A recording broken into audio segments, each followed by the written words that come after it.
আমার এক স্টুডেন্ট আমাকে কল দিয়ে বলতেছে যে ভাইয়া আমার কানের ভিতরে পানি ঢুকছে, এখন আমি কি করব? আমি কি কানের ভিতরে আবার পানি ঢেলে তারপর ঝাঁকিয়ে বের করব? তো ওকে তো বললাম এই জিনিসটা, তো ভাবলাম এটা সবার সাথে আসলে শেয়ার করা উচিত। আমাদের কানের ভিতরে যদি পানি ঢোকে তাহলে কি অনেকে কী করে কানের মধ্যে আবার পানি দেয়, আবার পানি দিয়ে তারপর হচ্ছে ঝাঁকায় বের করে। কেউ আছে কটন বাট দিয়ে এটা বের করার চেষ্টা করে, কেউ আছে বিভিন্ন যে কচুর ডগা দিয়ে বের করার চেষ্টা করে, গ্রামাঞ্চলে দেখা যায়। তারপর কেউ আছে যে নেকড়ে কাপড় দিয়ে কান থেকে পানিটা বের করার চেষ্টা করে। আমাদের কানের ভিতরে যদি বেশি পরিমাণে পানি ঢোকে তাহলে সেটা অটোমেটিক্যালি জোরে পড়ে যায়, কিন্তু যদি সামান্য পানি থাকে তাহলে সেটা কী হয়, সেটা অটোমেটিক্যালি শুকিয়ে যায়। আমি আমার নিজের ক্ষেত্রেও দেখেছি যে বিভিন্ন সময় আমার কানের ভিতরে পানি ঢুকছে, তারপর আমি এটা কিন্তু বের করার চেষ্টা করি না, একদিন গেছে অটোমেটিক্যালি পানিটা শুকিয়ে যায়। তবে অনেকের কানে ব্যথা হইতে পারে।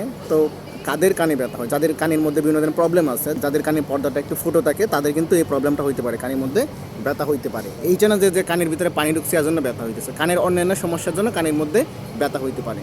আরেকটা বোনাস লাইন বলে দিই, সেটা হচ্ছে কানের ভিতরে যেটা থাকে, যেটাকে আমরা কানের খৈল বলি। অনেকে আছে যে দেখি রাস্তাঘাটে সমানে কানের খৈল পরিষ্কার করতেছে, অনেকেই আছে কটন বাদ দিয়ে বিভিন্ন কাঠি দিয়ে এই কানের খৈল পরিষ্কার করার চেষ্টা করে, কিন্তু এটা আসলে মোটেও পরিষ্কার করা উচিত না, কারণ এটা হচ্ছে আমাদের primary defensive system.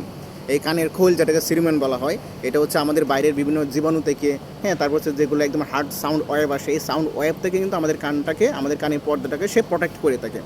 That's why আমাদের কানের যে খোল যেটা আছে, সিরিমেন যেটা আছে, এটা কিন্তু পরিষ্কার করা উচিত না।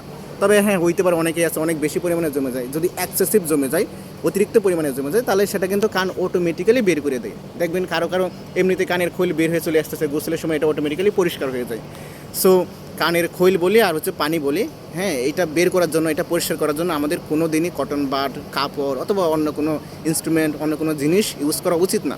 কারণ একটা জিনিস মনে রাখবেন, আপনি যদি পানি অথবা কানের খৈল পরিষ্কার করতে গিয়ে কানের পর্দাই ফুটো করে ফেলেন, তাহলে তো আপনি শুনতেই পাবেন না।